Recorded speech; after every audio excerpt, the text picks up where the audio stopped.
اگلے سال میں کچھ اہم فیصلے ہونے ہیں جس میں تو یہی کی جا رہی ہے کہ بانی P T I C B Ms کے طور پر ان فیصلوں کی شاید پہلے ہی حمایت کا اعلان کر دیں گے. اچھا، یہ تو بڑا امپورٹنٹ ہے کہ اگر وہ ان تمام تر فیصلوں کی حمایت کا پہلے اعلان کرتے ہیں تو پھر اس کے بعد اگلا سال جو آپ بات کر رہے ہیں پھر کچھ ممکنات اور ترجیحات اور ضروریات بدل سکتی ہیں. بالکل بالکل. اس کے لیے میں نے آپ کو کہا نا کہ پہلی شرط کیا ہے, سی بی ایمز. صحیح. سی بی ایمز کیا ہے کہ ابھی 8 کو جو جلسہ ہوگا اس پہ کیا لب و لہجہ استعمال کیا جائے گا اس کو دیکھا جائے گا, اور ظاہر ہے اس کے آگے بھی کچھ قانون سازی ہوگی, اس میں کیا پی ٹی آئی رویہ اختیار کرتی ہے پارلیمنٹ کے اندر. تو یہ ساری چیزیں ایک براڈر جو انڈرسٹینڈنگ ہونی ہے یا نہیں ہونی وہ اگلے سال ہونی ہے, یا نہیں ہونی, دونوں صورتوں میں. تو اس کا براڈر انڈرسٹینڈنگ کے اوپر ایک امپیکٹ آئے گا. تو دیکھنا یہ ہے کہ اگلے سال کے انیشیل چند ماہ تک تو پی ٹی آئی کے جو سربراہ ہیں, بانی سربراہ عمران خان, وہ تو یقینی طور پہ جیل میں ہے. کوئی معجزہ ہی ہے جو انہیں باہر نکال سکے, اور میں کہوں گا کہ معجزہ ہی ہوگا کہ وہ باہر نکلے. لیکن اگلے سال کے آغاز میں میرا یہ خیال ہے کہ کچھ ترجیحات اور ضروریات ہوں گی جس کے اوپر بانی پی ٹی آئی سے بھی بات ہوگی. اور اگر بانی پی ٹی آئی جو ہیں انہوں نے جو امیدیں ہیں ان کے مطابق یا ایکسپیکٹیشنز کے مطابق کام نہ کیا تو شاید وہ لمبا عرصہ اگلا سال بھی شاید میرے خیال میں اب معجزات کی تو وہ صدی رہی نہیں ہے, ممکن ترجیحات کی ہی بات ہے. لیکن اعجاز سید صاحب, ایک چیز جو میں آپ سے جاننا چاہوں گا, اس وقت 8 ستمبر کے آپ جلسے کی پہلے انہوں نے خود جلسہ کینسل کیا, اس سے پہلے حکومتی رکاوٹیں کہا جاتا ہے جی آ رہی. 8 ستمبر واقعی جلسے کی سچویشن بن رہی ہے, خبر آپ کے پاس کیا ہے؟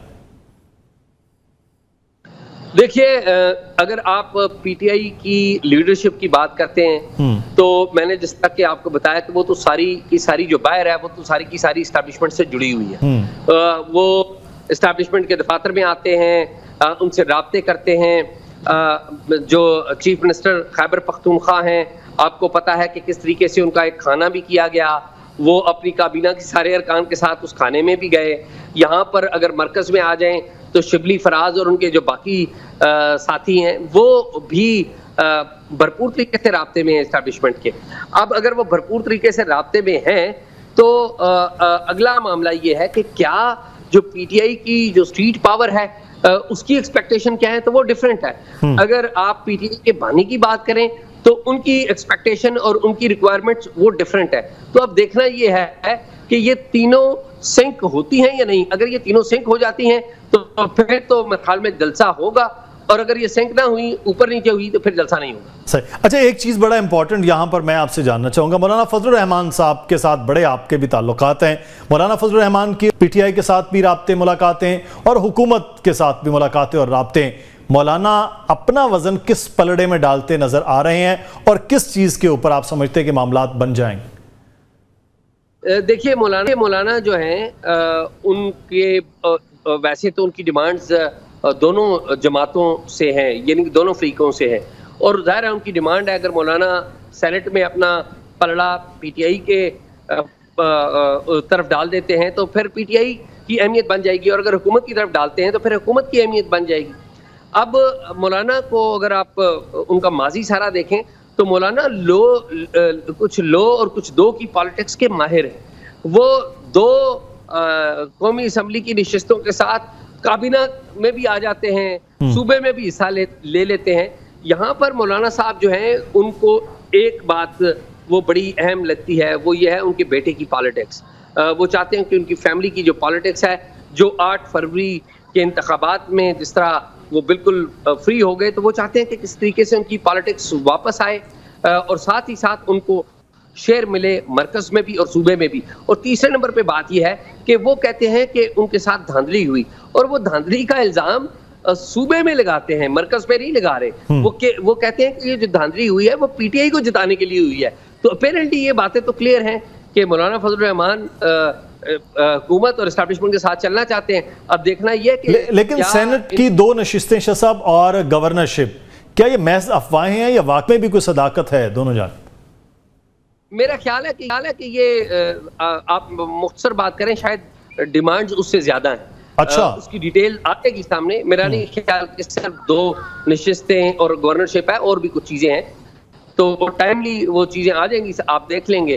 اس میں ڈی آئی خان میں ڈی پی او, ڈی سی او, اس طرح کی تعیناتیاں, پھر صوبے میں اور کچھ بورڈز ہیں, کچھ اتھارٹیز ہیں, اس میں جو نمائندگی ہے, مرکز میں کچھ نمائندگی. تو میرے خیال میں وہ خالی چھوٹے سے کیک کے چھوٹے سے ٹکڑے پر اکتفا نہیں کرتے.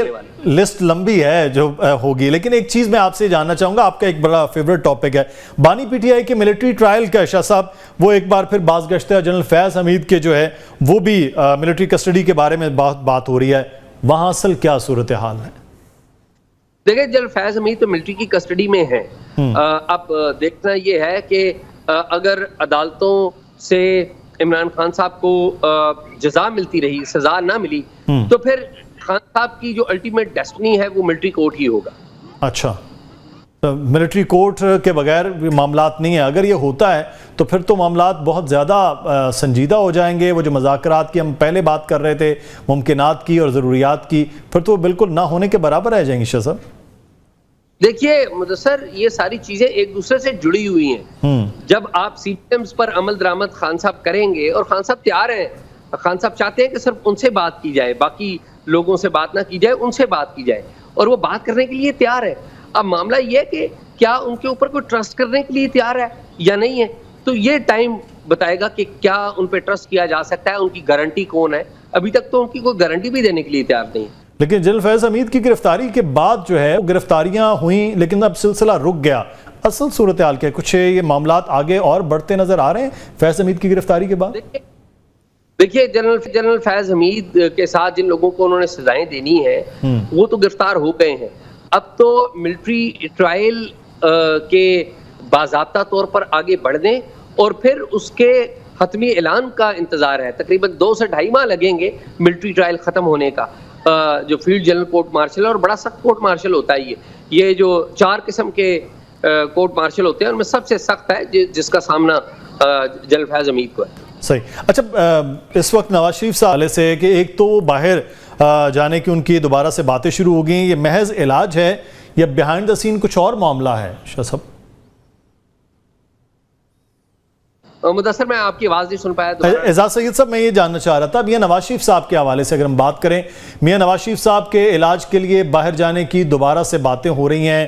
ایک طرف ان کی خاموشی اور دوسری طرف ان کا باہر جانا, بیہائنڈ دا سین کوئی اور معاملہ ہے یا ویسے محض علاج کے لیے جا رہے ہیں نواز شریف؟ دیکھیں میاں صاحب جو ہے یہاں پر تو باہر پھر بھی نہیں سکتے. برطانیہ جائیں گے تو یورپ میں سائیکلنگ کر لیں گے, باہر آزادی سے گھوم پھر سکیں گے. یہاں پر تو دیکھیے 8 فروری کے الیکشنز میں جو ہوا ہے اور اس کے بعد ان کی جماعت کی جو صورتحال ہے وہ تو بڑی بری ہے. تو اب میاں صاحب ذرا آزاد فضا میں جانا چاہتے ہیں. ویسے بھی عملی طور پر میاں نواز شریف صاحب سیاست کی ریٹائرمنٹ کی فیز سے گزر رہے ہیں. اب وہ سیاست سے جبری طور پہ ہی کہہ لیں وہ ریٹائر ہو چکے ہیں. نہیں تو ریٹائرمنٹ خود ان کی اپنی آپ سمجھتے ہیں, جبھی کیونکہ وہ تو اس بار بھی وزیر اعظم کے لیے امیدوار تھے, تو کیا یہ جبری ریٹائرمنٹ ان کی ذات خود ہے یا وہ پارٹی کے اندر سے یہ معاملات ہیں؟ کیونکہ خاموشی ان کی بہت طویل ہو گئی ہے. تو آپ کو بتا جبری ریٹائرمنٹ میں تو اپنی خواہش نہیں ہوتی. جبری ریٹائرمنٹ میں تو کچھ اور لوگوں کی خواہش ہوتی ہے. ان کی اپنی فیملی, ان کے بھائی اور ان کی بیٹی وہ سامنے آ چکے ہیں. تو اب میاں صاحب کی جو صرف ایک خواہش ہے کہ ان کی بیٹی کامیاب ہو جائے. تو لیٹس سی کیا ہوتا. تو یہ جو میڈیا میں بہت زیادہ بات ہوتی ہے کہ جناب 2 الگ الگ جماعتیں چل رہی ہیں, فیڈرل میں ایک الگ پاکستان مسلم لیگ ہے, دوسری صوبے میں الگ ہے, یہ واقعی الگ ہے یا صرف وہ دکھاوے کے لیے کہا جاتا تھا جی پہلے بھی ایک تھے آج بھی ایک ہے, کوئی الگ نہیں؟ دیکھیں مفادات تو ایک ہی ہیں, اور مفاد کیا ہے؟ حکومت میں رہنا. باقی پسند ناپسند وہ مختلف ہے. اس میں کوئی شک نہیں کہ مریم جو ہے اس کا اورا زیادہ ہے. شہباز شریف صاحب کی پریزنس نہیں ہے, ان کی جو پوسچر ہے وہ کوئی ایکسیپٹیبل پوسچر نہیں ہے. آپ دیکھ لیجئے شہباز شریف صاحب کتنے بیان دیتے رہے, پھر الٹیمیٹلی مریم نواز آ کے انہوں نے عدلیہ کے بارے میں بیان دیا. تو جو اورا ہے جو بھی تھوڑا بہت ہے وہ مریم کا ہی ہے. وہ الگ بات ہے کہ اوورال جماعت جو ہے نون لیگ, اوورال جماعت جو ہے اس کی بہت بری حالت ہے میدان میں اور لوگوں میں. صحیح نہیں تو بہت کامیاب حکومت کی بات کر رہے ہیں کہ حکومت ٹریک پر ہے، آپ کہہ رہے ہیں جماعت کے طور پہ، تو جماعت ہی حکومت چلا رہی ہے، بلکہ اس کے تو ساتھ ہے باقی جماعتوں کا، تو پھر بھی حکومت نہ چلنا اور جو برے حال آپ جماعت کی بات کر رہے ہیں وہ کس بنیاد پر ہے؟ دیکھیے بات یہ ہے کہ حکومت چلتی ہے اسرٹ کرنے سے، کانفیڈنس کے ساتھ، لیڈرشپ کا کانفیڈنس ہوتا ہے، لیکن 8 فروری کے جو نتائج ہیں اس میں وہ ایک لیجیٹیمیسی کا فیکٹر آ گیا ہوا ہے. تو جب آپ کی لیجیٹیمیسی انڈر کوشچن ہو تو آپ کا کانفیڈنس نہیں رہتا، جب آپ کا کانفیڈنس نہیں رہتا تو آپ کی ڈیسیشنز نہیں لے پاتے، اور اگر لیتے بھی ہیں تو آپ کہیں کسی اور طرف دیکھتے ہیں. تو یہ ایشو ہے اور اسی ایشو کا سامنا ہے. شاہ صاحب، عدلیہ کا معاملہ اس وقت خاصا گرم ہے کہ عدلیہ کی تعطیلات جو ہے اس کے ختم ہونے کے بعد فوری طور پر سپتمبر کا پہلا ویک ہوگا، تو کوئی ایک تو قانون سازی کی بات ہو رہی ہے، دوسری جانب یہ سیاسی منظرنامہ عدلیہ کی جانب بہت ہے، تو کیا کوئی تبدیلی ممکن ہے جس کی بازگشت ہو رہی ہے یا امیدیں کچھ لوگوں نے لگا رکھی ہیں؟ نہیں، میرا نہیں خیال کہ ایک بات ہوتا ہے کہ قاضی فائز عیسیٰ جا رہے ہیں، ان کی ایکسٹینشن نہیں ہو رہی. باقی جو جسٹس منصور علی شاہ ہیں ان کے بارے میں ابھی تفصیل سے بات نہیں کروں گا، میں ان کے حوالے سے کوئی کام کر رہا ہوں تو اس لیے میں مناسب نہیں ہے کہ میں اس کے بارے میں بات. صحیح. تو قانون سازی کے حوالے سے جو عدلیہ کے حوالے سے ہو رہی ہے، آپ سمجھتے ہیں کہ قانون سازی ہونے جا رہی ہے اس کو بھی مل جائے گی تمام سیاسی جماعتوں کی حمایت عدلیہ کے حوالے سے قانون سازی؟ دیکھیے حکومت کے پاس یہ جو قانون سازی ہے جو پرائیویٹ ممبر نور عالم خان نے جمع کروایا ہے، وہ تو اس کے لیے تو سادہ اکثریت چاہیے نا. جی ہاں. وہ تو سادہ اکثریت ہے. اگر کانسٹیٹیوشنل امینڈمنٹ ہے تو دیکھیے وہ لاتے بھی ہیں یا نہیں لاتے. صحیح. بہت شکریہ اعزاز سید، آپ ہمارے ساتھ موجود تھے. سینئر صحافی کار اور اسلام آباد میں اس وقت جو بازگشت ہے کچھ خبروں کی، اس حوالے سے ہم بات کر رہے تھے. ہمیں یہاں پر ایک بریک کی جانب بڑھنا ہے، بریک لیں گے اور بریک کے بعد واپس آئیں گے. اس وقت سچویشن جو ہے وہ کیا چل رہی ہے کہ قانون کے معاملات عدلیہ کے کس طرح سے کیا ہو سکتا ہے، قانونی ماہر سے ہی یہ بات جانیں گے ایک بریک کے بعد.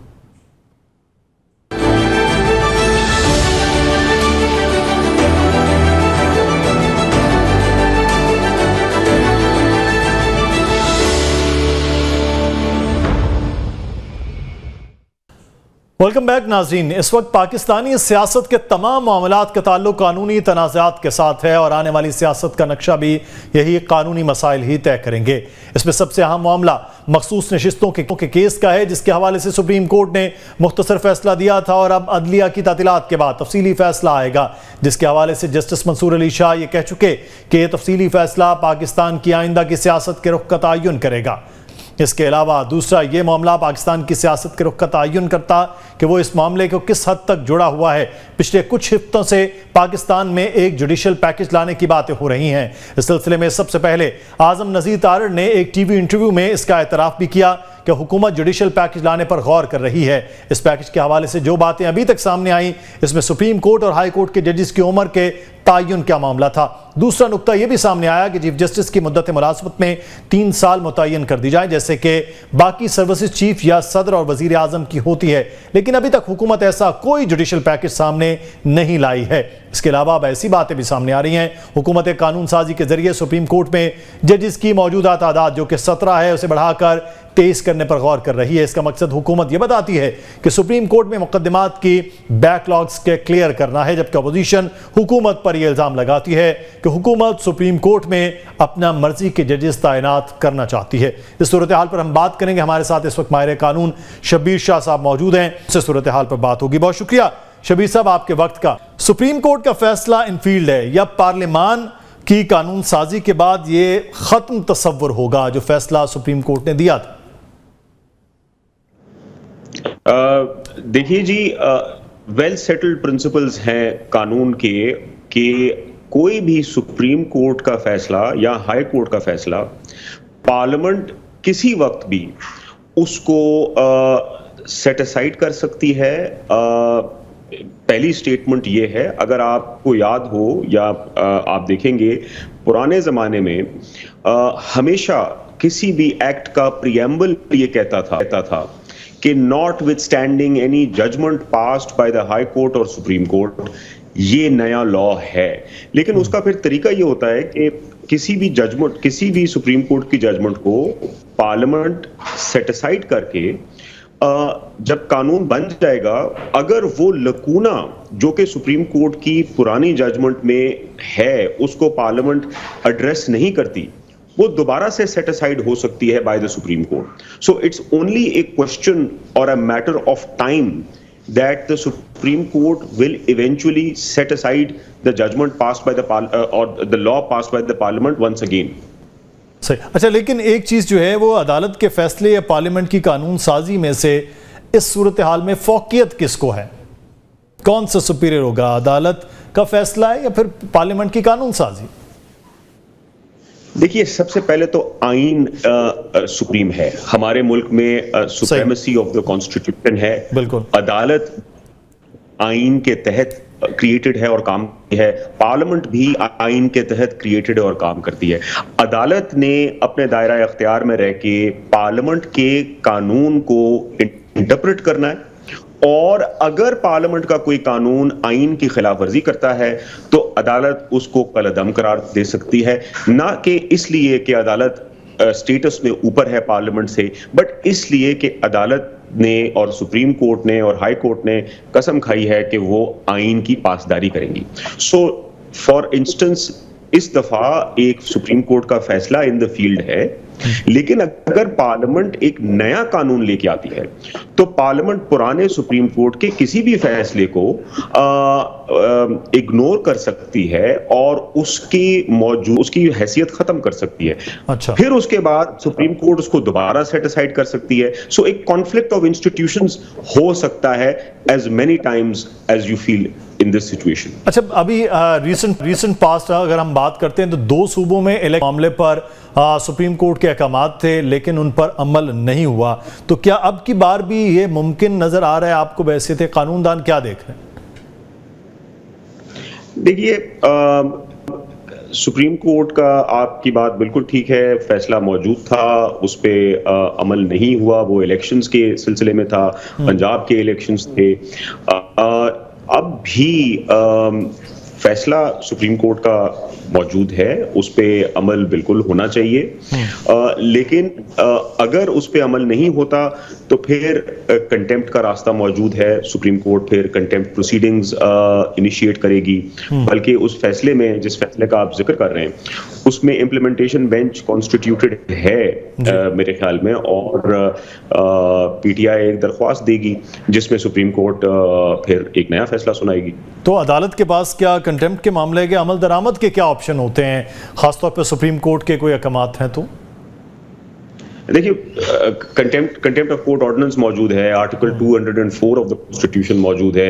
اس میں تو لاسٹ ٹائم آپ کو یاد ہوگا کہ ایکس پرائم منسٹر یوسف رضا گیلانی صاحب کو سپریم کورٹ نے بالکل آپ سمجھیں کہ گھر بھیج دیا تھا.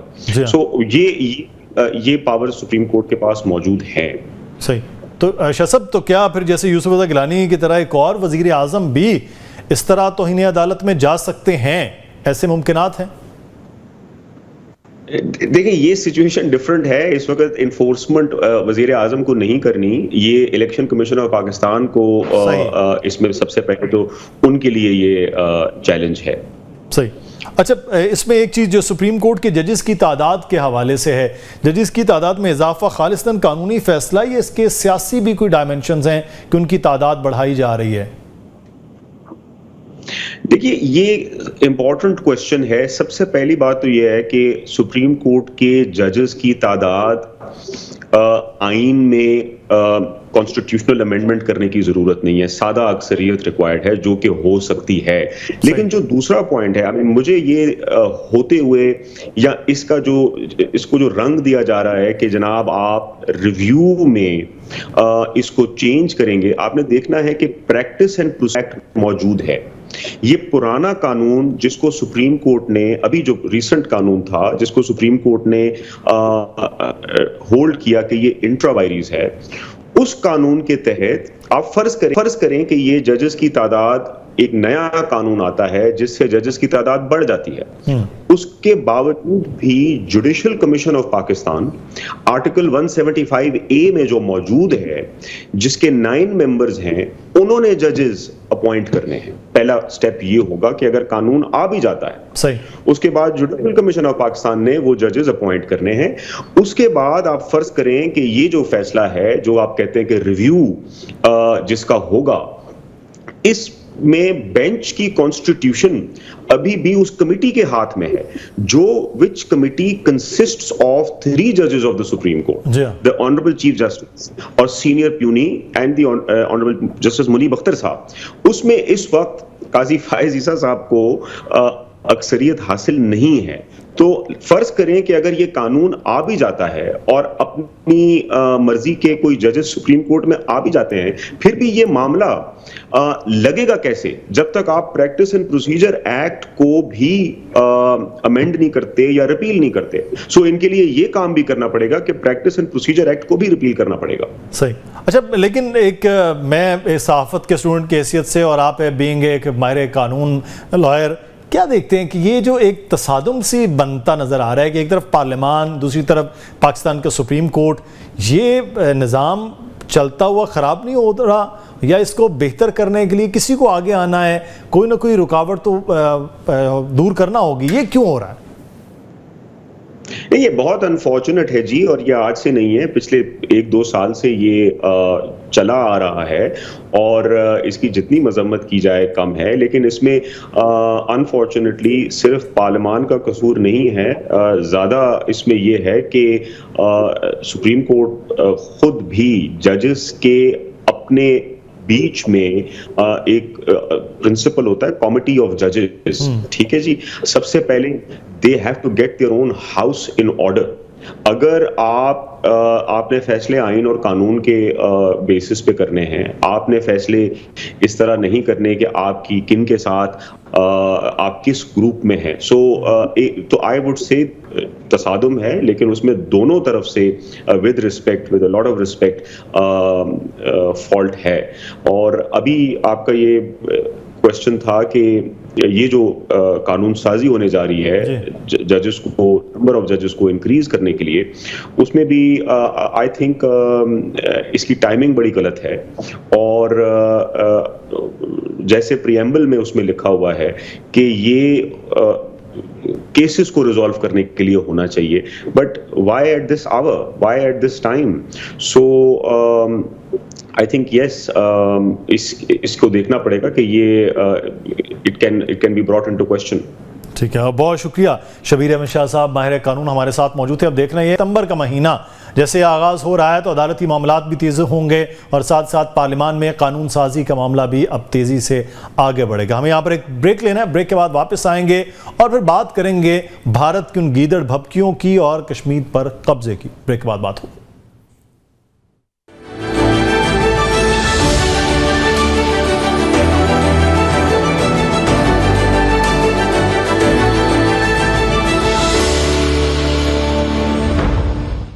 ویلکم بیک ناظرین. اب بات کریں گے پڑوسی ملک بھارت کی، جو خطے میں امن کے قیام کی راہ میں ہمیشہ رکاوٹ بنتا گیا. بنگلہ دیش میں بھارت نواز حسینہ واجد کی حکومت کا تختہ الٹا تو بھارت کو بین الاقوامی سطح پر ہزیمت کا سامنا کرنا پڑا، جس کے بعد ہڑبڑاہٹ کے شکار بھارت اب پاکستان کو اپنی گیدڑ بھبکیوں کا نشانہ بنا رہا ہے. بھارتی وزیر خارجہ جے شنکر نے اپنے ایک حالیہ بیان میں کہا کہ پاکستان کے ساتھ بلا تعطل بات چیت کے دور اب ختم ہو گیا ہے.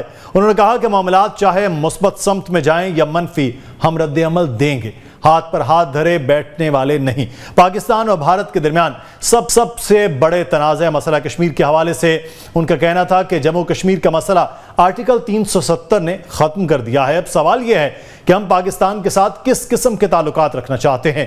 واضح ہے کہ بھارتی وزیر خارجہ کا یہ بیان ایسے وقت میں آیا جب پاکستان بھارتی وزیر اعظم نریندر مودی کو اکتوبر میں ہونے والے شنگھائی تعاون تنظیم کے سربراہی اجلاس میں شرکت کی دعوت دے چکا ہے. جنوبی ایشیا کے یہ دونوں پڑوسی ممالک پاکستان اور بھارت شنگھائی تعاون تنظیم کے رکن ہیں اور تنظیم کا سربراہی اجلاس 15 اور 16 اکتوبر کو اسلام آباد میں ہونا ہے۔ پاکستان کی وزارت خارجہ کی ترجمان ممتاز زہرا بلوچ نے جمعرات کو ہفتہ وار نیوز بریفنگ میں کہا تھا کہ تنظیم کے تمام رکن ممالک کے سربراہان مملکت بشمول بھارت کے وزیر اعظم کو سربراہی اجلاس میں دعوت نامے بھجوا دیے گئے ہیں۔ پاکستان کی جانب سے شنگھائی تعاون تنظیم کے اجلاس میں شرکت کی دعوت کے بعد بھارتی وزیر خارجہ نے جارحانہ بیانات دیے، خصوصاً مسئلہ کشمیر پر اقوام متحدہ کی واضح قراردادوں کے باوجود بھارتی وزیر خارجہ نے اس مسئلے کو آرٹیکل 370 کے خاتمے کے ساتھ ہی ختم قرار دیا۔ بھارتی وزیر خارجہ کے یہ بیانات پاک بھارت تعلقات پر کیا اثرات مرتب کرنے جا رہے ہیں، اس پر ہم بات کریں گے۔ ہمارے ساتھ موجود ہیں سینئر تجزیہ کار ڈاکٹر ماریہ سول صاحبہ۔ بہت شکریہ ڈاکٹر صاحبہ آپ کے وقت کا۔ ایک طرف شنگھائی تعاون تنظیم، ہم تو سوچ رہے تھے کہ شاید بھارت اپنی ہٹ درمیوں سے نکل کے آگے کو بات چیت میں آئے گا، لیکن اس سے پہلے جے شنکر کا بیان اور خصوصاً 370 کے بعد کہہ رہے ہیں کشمیر کی حیثیت ختم ہے۔ دونوں ممالک کے جو تعلقات ہیں وہ اس کا مطلب ہے مزید خراب ہونے جا رہے ہیں اس بیان کے بعد؟ دیکھیں، اس میں تو کوئی شک نہیں ہے کہ ہندوستان کی پوری کوشش ہے کہ مسئلہ کشمیر کے اوپر جو ان کی پالیسی ہے اس کو پاکستان جو ہے تسلیم کرے، لیکن یہ ممکن نہیں ہے۔ یہ بات ان کا کہنا ہے کہ آرٹیکل 370 کے خاتمے کے بعد، پہلی بات تو یہ کہ انہوں نے آرٹیکل 370 کا خاتمہ نہیں کیا بلکہ آرٹیکل 370 کو استعمال کرتے ہوئے مقبوضہ کشمیر کی زمین کو اپنے اندر ضم کیا اور وہاں کے جو کشمیری ہیں ان کو وہاں سے بے دخل کرنے کی ایک مذموم جو ہے کوشش۔ اس سے نہ تو مسئلہ کشمیر کی حیثیت تبدیل ہوتی ہے اور نہ ہی بین الاقوامی سطح کے اوپر جس طرح مسئلہ کشمیر سمجھا جاتا ہے اس کی جو ایک طرح سے آپ کہہ سکتے ہیں نوعیت میں تبدیلی آتی ہے، سوائے اس کے کہ بلکہ اب ہندوستان جو ہے ان تمام تبدیلیوں کے لیے ذمہ دار ہے جو وہ کشمیری جو عوام ہیں ان کے اوپر ڈال رہے ہیں، اور اس کے ساتھ ساتھ جو ایڈمنسٹریٹولی جو بھی انہوں نے معاملات کیے ہیں، یعنی کہ ہندوستانی صدر کے آرٹیکل 1 اور 2 کو استعمال کرتے جس طرح انہوں نے مقبوضہ کشمیر کی زمین اپنے اندر ضم کی ہے، تو ظاہر ہے یہ بین الاقوامی قوانین اور پاک و ہند کی جو تقسیم ہے اس کے اصولوں کے منافی، تو یہ بات تو طے ہے۔ دوسری بات یہ کہ ظاہر ہے یہ ایک بہت بڑا چیلنج ہے نریندر مودی صاحب کے لیے، کیونکہ دو چیلنجز ہیں۔ ایک تو چیلنج یہ ہے کہ ایس سی او کی جو سربراہ کی جو کانفرنس ہے جو پاکستان میں منعقد ہونے جا رہی ہے اس میں شرکت ہندوستان کے لیے لازم و ملزوم ہے۔ اگر ہندوستان اس میں شرکت نہیں کرتا تو ہندوستان اپنا بہت سارا اثر و رسوخ ایس سی او میں جو ہے گنوا بیٹھے گا، اور ظاہر سی بات ہے وہ نہیں چاہیں گے کہ یہ ہو۔ لیکن اس کے ساتھ ساتھ نریندر مودی صاحب کا جو پبلک امیج ہے، یعنی جو پاکستان مخالف بیانات کے اوپر مبنی ہے، وہ نہیں چاہتے کہ اس میں کہیں کوئی کمی آئے۔ یہی وجہ ہے کہ انہوں نے ابھی سے اپنے میڈیا کے ذریعے، اپنے وزراء کے ذریعے یہ تاثر دینا شروع کر دیا ہے کہ وہ پاکستان سے کسی قسم کے مذاکرات کے لیے تیار نہیں۔ تو کیا یہ اس میں نریندر مودی، آپ سمجھتے ہیں نریندر مودی آئیں گے یا پھر جے شنکر یا اس سے بھی کوئی سیکٹری لیول تک وہ وفد بھیج سکتے ہیں کہ شرکت بھی ہو جائے، جو آپ بات کریں بہت سی چیزیں لوز ہو جائیں، اور اپنا وہ جو سیاسی بیانیہ اس کو بھی برقرار رکھیں؟ دیکھیں یہ چیلنج ہوگا ان کے لیے، کیونکہ اگر وہ نہیں آتے ہیں تو نریندر مودی صاحب کا جو خیال تھا کہ ان کو بین الاقوامی سطح کے اوپر ہندوستان کو ایک بڑی جگہ تک پہنچا سکیں گے اور ہندوستان کا جو ایک بین الاقوامی امیج ہے اس کو بہتر کر سکیں گے، تو اس میں ان کو بہت سارے چیلنجز آئے ہیں۔ ایک تو مشرق وسطی میں جنگ چھڑ چکی ہے، یوکرین کی جنگ، پھر روس چین کے تعلق، پاکستان کی صورتحال، یعنی کہ اس تمام صورتحال میں ہندوستان کو جس قسم کا بین الاقوامی اسٹیچر کی ضرورت تھی وہ اس طرح وہ حاصل نہیں کر سکے۔ پھر انہوں نے بہت ساری جو ہے غیر قانونی جو ہے ایک طرح سے اموات کی ذمہ داری اٹھائی ہے، چاہے وہ کینیڈا میں تھی چاہے وہ امریکہ میں تھی، یعنی کہ وہ تمام چیزیں جن کے لیے شاید نریندر مودی صاحب کو پہلی دفعہ جو ہے کہیں نہ کہیں جواب دہ ہونا پڑا۔ اسی طرح اندرونی طور پہ بھی جو ان کے الیکٹوریٹ سے جو جواب آیا ہے اس میں یہ ہے کہ جہاں بھی نریندر مودی صاحب نے پہلے سیٹیں لی تھی وہاں ان کو ناکامی ہوئی، نئی جگہ کے اوپر ان کو کامیابی ہوئی، یعنی کہ ایک بہت ڈیلیکیٹ بیلنس کے اندر ہے۔ ایسی صورتحال نہیں ہے کہ نریندر مودی صاحب کو ایک جو ہے واضح اکثریت حاصل ہو گئی ہے جس کی بنیاد پر وہ ایک مضبوط حکومت کو لے کے آگے چل سکے۔ وہ جس کوشش میں تھے کہ ایک مستقل میجورٹی بنا سکے وہ ابھی ایک بہت بڑے چیلنج میں ہے، اور اس تمام چیزوں کی جو سینٹر ہے وہ پاکستان اور پاکستان سے کے خلاف مخالفت ہے۔ تو یہ ایک چیلنج ہے۔ کیا وہ سیکٹری کو بھیجتے ہیں اگر یہ کرتے ہیں تو ظاہر ہے اس سے ہندوستان کا سیکشن نیچے آئے گا, SCO میں ان کی شمولیت میں بہت سارے مثال کھڑے ہوں گے, اور اگر وہ خود آتے ہیں تو پھر بڑا معاملہ یہ ہوگا کہ ہندوستان اور پاکستان کے درمیان وہ انڈیا میں ہونے والے ڈاکٹر صاحب اجلاس تھا, اس میں اس وقت کے وزیر خارجہ بلاول بھٹو گئے تھے, اور اس وقت بھی یہ پاکستان یہ چاہ رہا تھا کہ اجلاس میں بھی شرکت ہو, معاملات بھی, لیکن وہاں بھی جو رویے تھے, جو چیزیں تھیں وہ آپ کے سامنے. کیا وجہ ہے کہ خطے میں کوئی بات چیت کسی طرح بھی پاکستان کے ساتھ کرنا نہیں چاہ رہا بھارت؟ وجہ کیا ہے اس کے پیچھے؟ دیکھیں بات تو سیدھی سی ہے, پاکستان بھی ہندوستان سے کوئی بات چیت نہیں کرنا چاہتا جب تک کہ وہ مسئلہ کشمیر کے اوپر واضح حکمت عملی اختیار نہیں کرتے. تو اس میں تو کوئی دو رائے نہیں. وہ اپنی خفقت جو ہے دور کرنے کے لیے یہ تاثر دینا چاہتے ہیں کہ ہندوستان یہ بات نہیں کرنا چاہتا. دیکھیں ہندوستان کس چیز پہ بات کرے گا پاکستان سے, کہ پاکستان میں دہشت گردی کرے. یہ جو بھی 5 دن پہلے جو ہے BLA کی جو صورتحال, جو دہشت گردی کا سامنا آپ کو کرنا پڑا, آپ کو یہ چیز جو ہے ظاہر سی بات ہے اس کے تانے بانے جو ہے ایک حد تک جو ہندوستان تک پہنچتے ہیں. اسی طرح TTP کے جو دہشت گردی کے جو واقعات ہیں, آپ اس کے لیے جواب دہ ہونا چاہتے ہیں. آپ کس چیز کے لیے, اپنی کون سی ایسی حکمت عملی ہے جس کے تحت آپ کو جو ہے پاکستان سے بات چیت کرنی ہے؟ دیکھیں اس وقت ان کو جس چیز کا ڈر ہے وہ یہ ہے کہ کہیں CPEC اور بیلٹ اینڈ روڈ انیشیٹو, یعنی پاکستان اور چین کے درمیان جو اقتصادی راہداری ہے, وہ معاشی راہداری, بین الاقوامی معاشی راہداری, یعنی کہ سمندری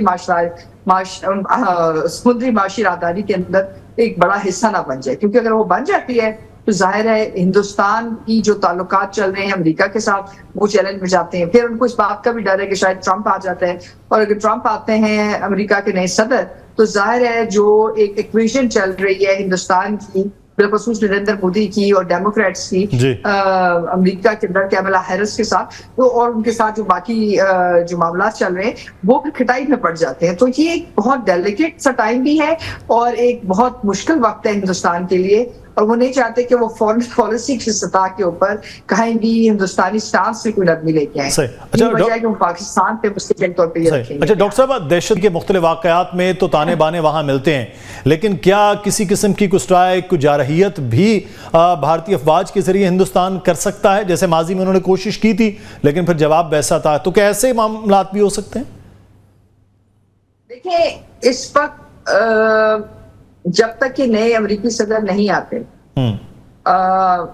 تب تک معاملات پاکستان اور ہندوستان کے درمیان کشیدہ ہی رہیں گے, کیونکہ اس کی بنیادی وجہ یہ ہے کہ اس وقت نریندر مودی صاحب یہ سمجھتے ہیں کہ ان کے جو تعلقات ہیں اسرائیل کے ساتھ, ان کے جو تعلقات ہیں امریکہ کے ساتھ, بالخصوص امریکن ڈیموکریٹک پارٹی کے ساتھ, ڈیموکریٹس کے ساتھ, وہ ان کا خیال ہے کہ وہ ان کے لیے ایک بہت بڑا جو ہے ایک لیو ہے, ایک بہت بڑی جو ہے سپورٹ ہے انٹرنیشنلی.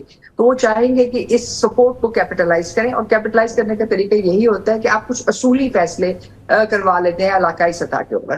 ظاہر سی بات ہے وہ اس وقت کوئی زمین نہیں رکھنا چاہتے, لیکن وہ یہ تاثر دینا چاہتے ہیں کہ ہندوستان جہاں چاہے گا, جس طرح چاہے گا, جو ہے کسی بھی علاقائی طاقت کے خلاف وہ کارروائی کر سکتا ہے, اور اس کی ذمہ داری بھی جو ہے وہ لینے کے لیے تیار ہے, اور کوئی اس کا رد عمل نہیں آئے گا, اور اگر رد عمل آئے گا تو بین الاقوامی سطح کے اوپر وہ مینج ہو جائے گا. لیکن ڈاکٹر صاحب غلط فہمی جو کے واسطہ بھی مینج نہیں ہو سکتا. صحیح. لیکن ڈاکٹر صاحب جو ڈیموگرافی چینج کر رہے ہیں اس وقت بھارت کشمیر کے اندر, اس کے بعد کشمیریوں کے لیے معاملات خاص سے مشکل ہو رہے ہیں.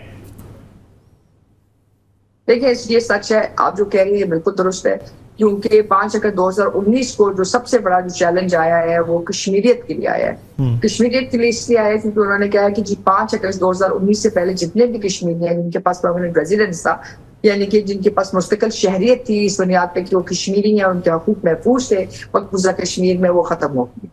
اور وہ انہوں نے جو ایک طرح سے پلی لی وہ یہ نہیں کہ ہندوستان کے جو آرٹیکل 4 اور 5 کے مطابق ہندوستان کی جو انسانی حقوق اور ہندوستان کا جو آئین ہے یہ اس کے منافی ہیں, اس لیے یہاں مساوی سلوک کے لیے جو نچلے درجے کے ہندو ہیں ان کو کشمیر میں جگہ دی جائے گی. جو ہندوستانی افواج ہیں جو کشمیر میں کام کرتی رہی ہیں یا وہاں اسٹیشن کی ہیں ان کو وہاں زمینیں دی جائیں گی. جو ہندوستان کی بیوروکریسی ہے اگر وہ وہاں کام کر رہی ہے تو ان کو جگہ دی جائے گی. پھر انہوں نے یہ بھی کہا کہ اگر وہاں کوئی بھی کشمیری ہے جو وہاں کسی بھی حکومتی سطح پہ کام کر رہا ہے اس کو 1 سال کے اندر جو ہے ہندوستانی شہریت اختیار کرنی ہوگی, صحیح.